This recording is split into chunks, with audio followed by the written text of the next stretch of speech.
రాష్ట్రంలో విద్యా వ్యవస్థ నానాటికి తీసికట్టు నాగం పట్టు అన్నట్టు తయారవుతా ఉంది. హై స్కూళ్ళు, కాలేజీలు ఇవి మద్యం షాపులుగా, డ్రగ్స్ నిలయాలుగా, గంజాయి కేంద్రాలుగా, అసాంఘిక శక్తుల అడ్డాగా తయారవుతున్నాయి. జగన్మోహన్ రెడ్డి పాలనలో ఈ యొక్క సంస్కృతి ప్రారంభమై అది ఇప్పుడు కొనసాగుతూ ఉంది. దీనికి తోడు సోషల్ మీడియా అందరి చేతుల్లో సెల్స్, వాళ్ళు సెల్స్ మొబైల్ ఫోన్స్ చూసేదంతా బూతు సాహిత్యము, బూతు వీడియోలు, క్లాసులు ఎగ్గొట్టి లేదంటే క్లాసులో వచ్చేసి ఫస్ట్ అటెండెన్స్ పలకడము, వాళ్ళ దగ్గర వెళ్ళిపోవడము, అవన్నీ చూసుకొని రావడము, వాళ్ళు బుద్ధి పుట్టినప్పుడు రావడం, ఈ ప్రకారంగా మొత్తం వచ్చేసి ఒక అసాంఘిక శక్తులు అడ్డాగా తయారైంది. కొన్ని చోట్ల లెక్చరర్స్, ఉపాధ్యాయులు ఆ విద్యాలయాలకు పోయి పాఠాలు చెప్పాలంటే భయపడిపోతున్నాం. ప్రత్యేకించి లేడీ టీచర్స్, లేడీ లెక్చరర్స్ ఈ యొక్క కో ఎడ్యుకేషన్ విద్యాలయాలకు కానీ వయసు ఉండే విద్యాలయాలకు పోవాలంటే భయపడిపోతున్నారు.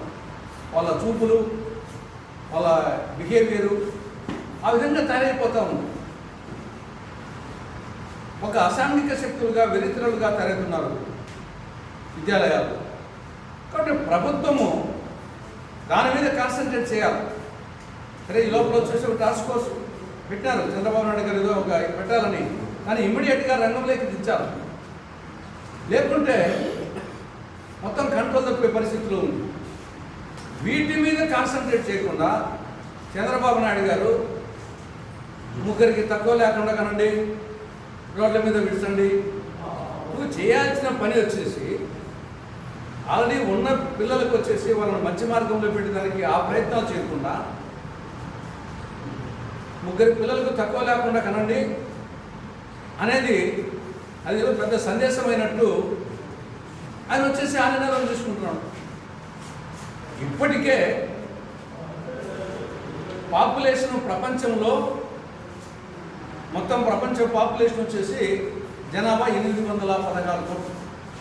లేటెస్ట్ జనాభా 816 కోట్లు. అందులో నంబర్ 1 భారతదేశం 143 కోట్లు. చైనా దాటిపోయింది రీసెంట్గా. 816 కోట్లలో ప్రపంచం అది. 143 కోట్లు నంబర్ 1 భారతదేశం, 141 కోట్లు నంబర్ 2 చైనా, 34 కోట్లు అమెరికా మూడోసారి, మనదేమో 143 కోట్లు ఫస్ట్ ప్లేస్. థర్డ్ ప్లేస్ వచ్చేసి 34 కోట్లు. ఇండోనేషియా 4th ప్లేస్ 28 కోట్లు. పాకిస్తాన్ 5th ప్లేస్ 26 కోట్లు. అంటే ఓవరాల్గా ప్రపంచ జనాభాలో 18% ఇండియాలో ఉన్నారు. మన భారతదేశం విస్తీర్ణం ఏరియా ప్రకారంగా విస్తీర్ణం వచ్చేసి 2.41%. ప్రపంచ భూభాగంలో మన విస్తీర్ణం 2.41%, జనాభాలో 18%. నంబర్ 1 ప్లేస్లో ఉన్నాం. తర్వాత డెన్సిటీ ఆఫ్ పాపులేషన్ అంటే ఒక చదరపు కిలోమీటర్కు ఎంతమంది జనాభా ఉన్నారు, ఓవరాల్ జనాభాతో పాటు ఆ విస్తీర్ణం తీసుకొని ఒక చదరపు కిలోమీటర్లో ఎంత జనాభా ఉన్నారని చూస్తే భారతదేశంలో ఒక చదరపు కిలోమీటర్కు జనసాంద్రత 435. అదే ఇంగ్లాండ్లో 279, ఆస్ట్రేలియాలో 3, ఒక చదరపు కిలోమీటర్కు 3 ఆస్ట్రేలియా మంది 435, Canada 4, Russia 8, Saudi 17,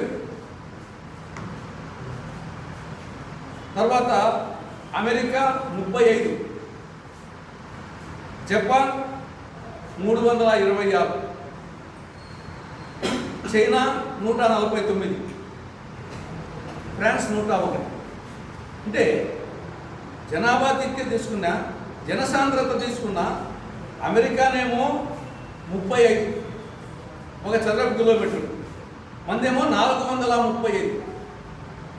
Russia 8, China 149. తర్వాత పోనీ డికేడల్ గ్రోత్ తీసుకున్నా కానీ 1951లో భారతదేశం జనాభా 36 కోట్లు. 1951. 2001లో 103 కోట్లు. 2011లో 121 కోట్లు. ప్రస్తుతం 143 కోట్లు. ఈ పరిస్థితి ఉంటే ఉన్న వాళ్ళకు వచ్చేసి ఆకలి సూచికలో అంటే ఆకలి చావులు మొత్తం 127 దేశాల్లో మంది 105వ స్థానం. ఆకలి సూచిలో 127 దేశాల్లో సర్వే చేస్తే మంది 105 స్థానంలో ఉన్నాం. అంటే మనకంటే బంగ్లాదేశ్, నేపాల్, శ్రీలంక వీళ్ళు బెటర్గా ఉన్నారు. ఆకలి సావుల్లో, ఆకలి కేకల్లో వీళ్ళు మనకంటే బెటర్గా ఉన్నారు. 127 దేశాలు 105. నిరుద్యోగము వికటాటహాసం చేస్తా ఉంటుంది. ఢిల్లీలో ప్రపంచంలోనే అత్యంత కాలుష్య నగరము ఢిల్లీ. ప్రపంచంలోనే భారతదేశపు రాజధాని ఢిల్లీ నివాసయోగ్యం కాదనే స్థాయికి పోయింది. ప్రపంచంలోనే అత్యంత కాలుష్య నగరం, ఇది నివాసయోగ్యం కాదు, ఇంకా దీన్ని వచ్చేసి రాజధాని కూడా ఢిల్లీ పనికి రాదు, మార్చాలనే వార్తలు అప్పుడప్పుడు